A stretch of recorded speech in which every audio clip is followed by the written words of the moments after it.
Assalamualaikum, ketemu lagi di channel Sahabat Bananang.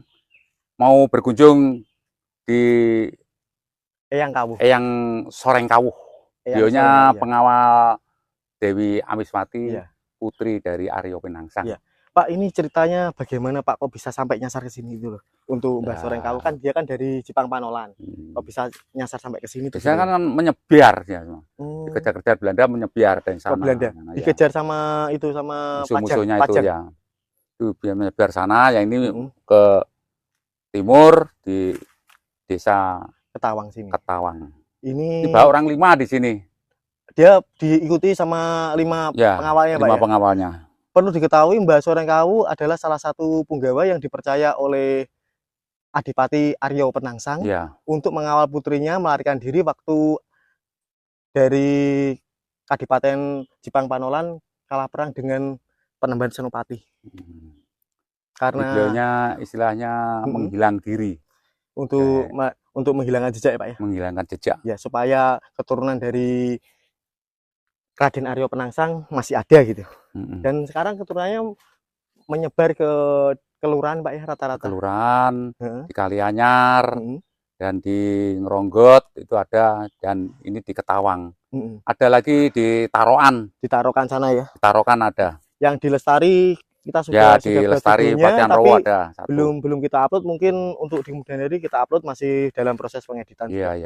Dan ini kemungkinan eranya sekitar 1600-an. Ini waktu Demak terakhir dipegang oleh Raden Aryo Penangsang untuk sultannya, sepeninggal dari Sultan Trenggono, karena ada perebutan kekuasaan. Dan yang berhak naik tahta sebenarnya orang tua beliau, karena orang tua beliau adalah adik dari Adipati Unus. Nah, sedangkan Adipati Unus kan meninggal waktu ekspedisi Pak ya, ekspedisi ke Melayu untuk menghalau Portugis, seperti itu ya. Berarti meninggal, terus akhirnya harus digantikan oleh adiknya. Ya, adiknya itu dibunuh oleh Sunan Prawoto, anak dari Sultan Trenggono.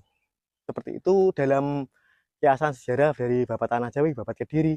Seperti itu juga kita sumber dari makam-makam ini semua berasal dari 2 babat itu. Ya, kalau masalah kebenaran enggaknya Allahu alam, tapi kalau secara pandangan gaib gimana Pak? Asli ini asli ya. Asli. Untuk pandangan gaibnya Bapak di sini asli ya. Memang asli, saya juga merasakan seperti dipanggil-panggil, dan dia bilang kita sudah pernah ke adik-adiknya. Memang ada yang nuntun. Kan kita urutkan dari pertama Mbah Sorengpati. Mbah Sorengpati adalah pengawal utama yang ada di kelurahan Pak ya. Di kelurahan sebenarnya di kelurahan masih ada satu Pak. Amiswatinya ya, beliaunya ya otomatis mengikuti kita mencari pengawalnya ya. Seperti dikasih kita tahu, ini loh pengawalku. Tadi kita sempat bingung juga ya waktu kesini dulu ya. Tapi seperti ada yang menuntun. Bapak belum pernah kesini kan? Baru kali ini kan? Belum pernah kesini, belum pernah. Baru kali ini Bananang kesini. Orang sini tuh enggak tahu Mbah Soreng. Bahkan kita tanya orang sini, mana makamnya Mbah Soreng, nggak tahu. Taunya punden aja. Ya. Taunya cuma punden aja, seperti itu. Ya mungkin ya orang tua dulu mungkin memang dirahasiakan untuk makam beliau ya Pak ya. Mungkin ini baru pertama kali ada di YouTube Pak ya. Ya, ada. Pertama kali. Memang kita spesialisasinya kita mencari makam-makam leluhur ya, yang mudah-mudahan besok masyarakat sini, ya maaf, di sini banyak fanatik baru. Makanya ini adalah makam leluhur. Seperti leluhur ini ditinggalkan. Ini makam itu Pak, makam ini orang sini enggak tahu ini makam siapa, ini enggak tahu orang sini tuh. Nah, ini saya meditasi, saya tanya beliaunya, ya betul-betul Eyang Sorengkawuh. Bener Eyang Sorengkawuh Pak ya? Betul ya.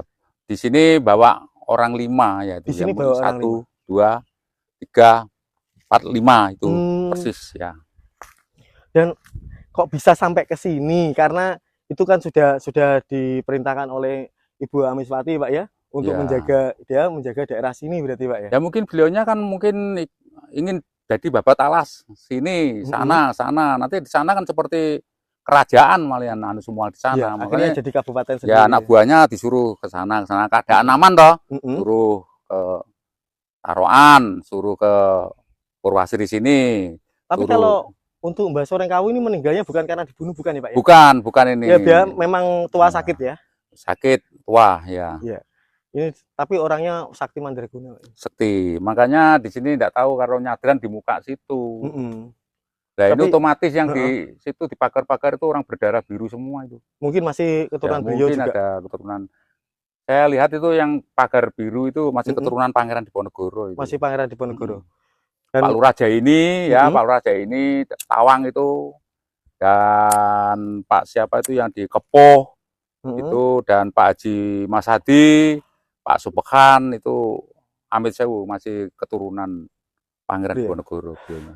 Berarti memang untuk zaman antara Mataram dengan Jepang Panolan memang ada konflik sejak dulu, Pak ya. Memang ada Ya. konflik untuk kekuasaan dan memang yang harusnya untuk naik tahta bukan dari Mataram, Pak, dari Jepang. Karena Mataram kan bukan berdarah dari Demak. Kan dia kan orang kepercayaan dari menantu dari Sultan Demak yang bernama Raden Trenggono. Ya, dia punya menantu yang namanya Joko Tingkir. Seperti itu yang mendirikan kerajaan Pajang dan akhirnya dia dikasih tanah di daerah Mataram untuk membentuk suatu pemerintahan baru yang bebas pajak karena jasanya beliau. Lambat laun yang besar itu malah Mataram bukan Pajang, dan akhirnya Pajang yang menggabungkan diri dengan Mataram. Seperti itu. Dan ini salah satu wilayah Mataram ya, daerah sini juga. Ya. Di waktu 1600-an lebih di sini adalah wilayah dari Kerajaan Mataram Islam. Seperti itu. Ya, kalau ingin ke Hmm. Mbah Sorengkawo, Pasar Kunjang itu langsung ke barat. Nah, ke barat langsung kanan jalan masuk. Ya. Di Lambang Kuning juga ada, Pak. Mbah Soreng juga itu, ya. Mbah Soreng itu di Lambang Masih Kuning ada kerabat dengan sini ya. Mungkin masih pertemanan dalam ya itu perjuangan mengawal ya. teman seperjuangannya itu tepatnya di daerah mana, Pak, kalau di Lambang Kuning, Pak? Di Lambang Kuning itu di daerah jalan apa itu? Mastrip. Mastrip itu. Jalan Mastrip dekat dengan Mbah Hirobiro, ya. Mbah Hiroboro ya. Ya.